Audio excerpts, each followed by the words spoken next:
What's going on, everybody? I'm David Delano with winnersandwhiners.com. I'm going to talk about 3 college football plays for Saturday, September 9th. If it's your first time joining us, or if it's your 200th time joining us and you have not subscribed yet, we would appreciate it if you do subscribe. Also, we've got premium picks and best bets. There is a 70% off promo code for that. What are premium picks and best bets? What's the difference between those and free picks? Well, for my premium picks, I've got the 3 plays that I'm the most confident in. Doesn't mean that I don't like these plays. There's about 10 college football games that I like. There's different ways to do this. You could be a high volume player. You could be somebody who just locks in on one game a week. Obviously, if you're going to be a high volume person that's betting 5, 10, 20 games a week, just make sure to be responsible with your bankroll. When you bet high volume like that, you can have some outstanding weeks, but over the course of the season, it's almost guaranteed that you're going to have some bad weeks. So the good weeks can be really good. The bad weeks can be really bad. Less plays minimizes the risk. Of course, it makes the reward a little bit lower too, depending on how much you're playing.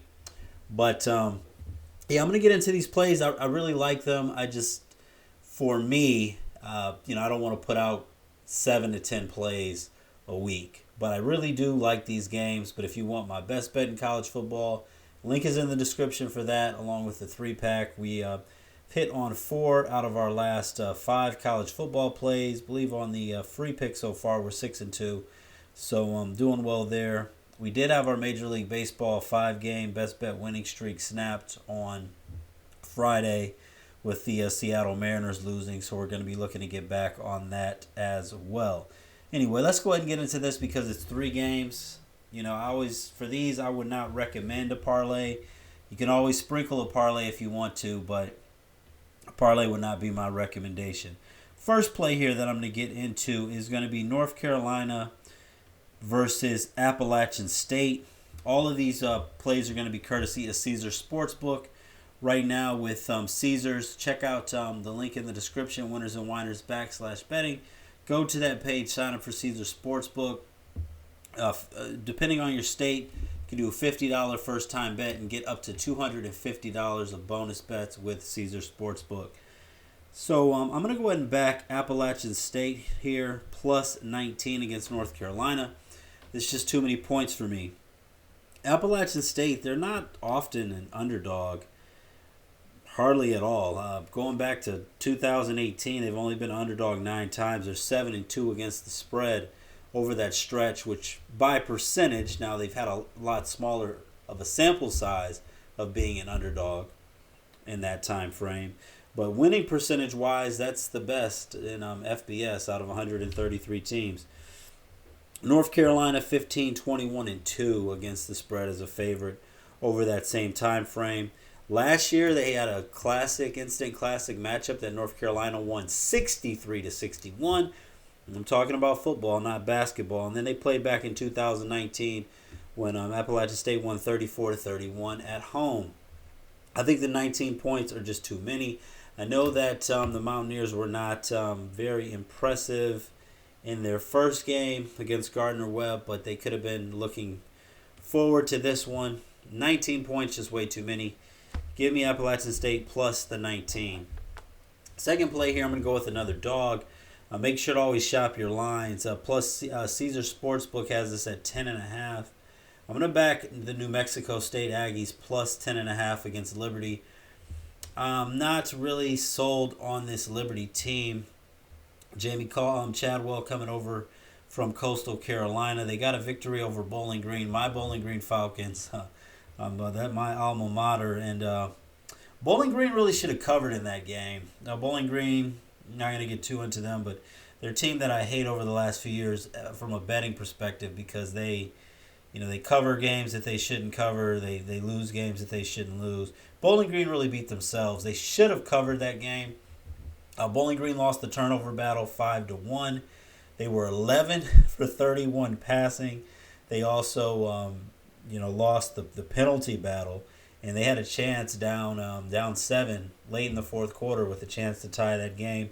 5 turnovers for Bowling Green, just one for Liberty, and that one should have been a lot uglier.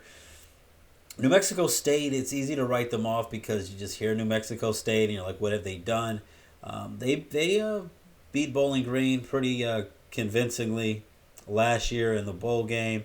I like their quarterback Daniel Pavea a lot, and this is actually a New Mexico State team that I've watched several times whenever I get a chance to.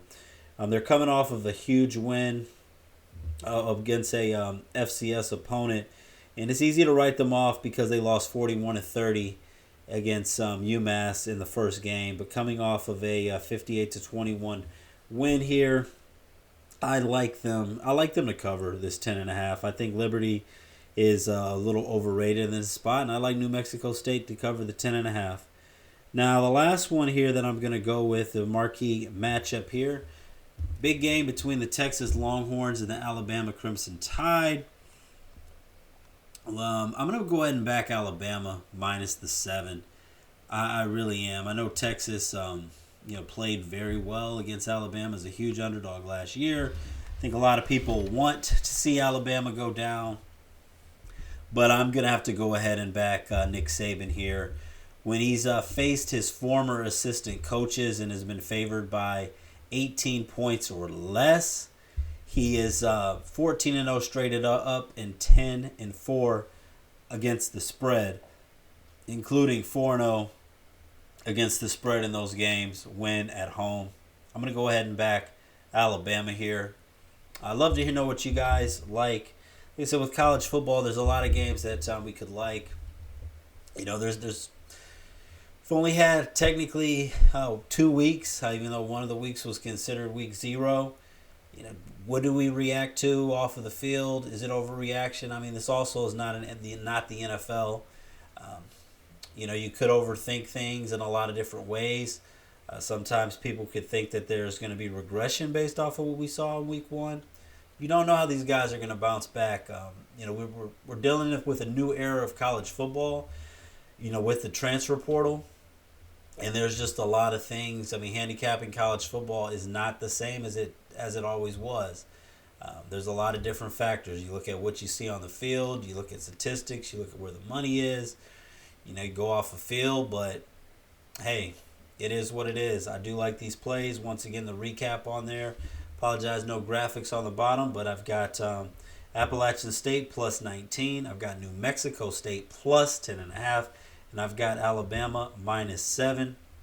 I've got 3 other premium picks if you want to go ahead and grab those. And check out another free pick video I have in the game between USC and Stanford. If you want another free pick, that's 4 free picks through those videos. God bless, good luck, and thanks so much for watching.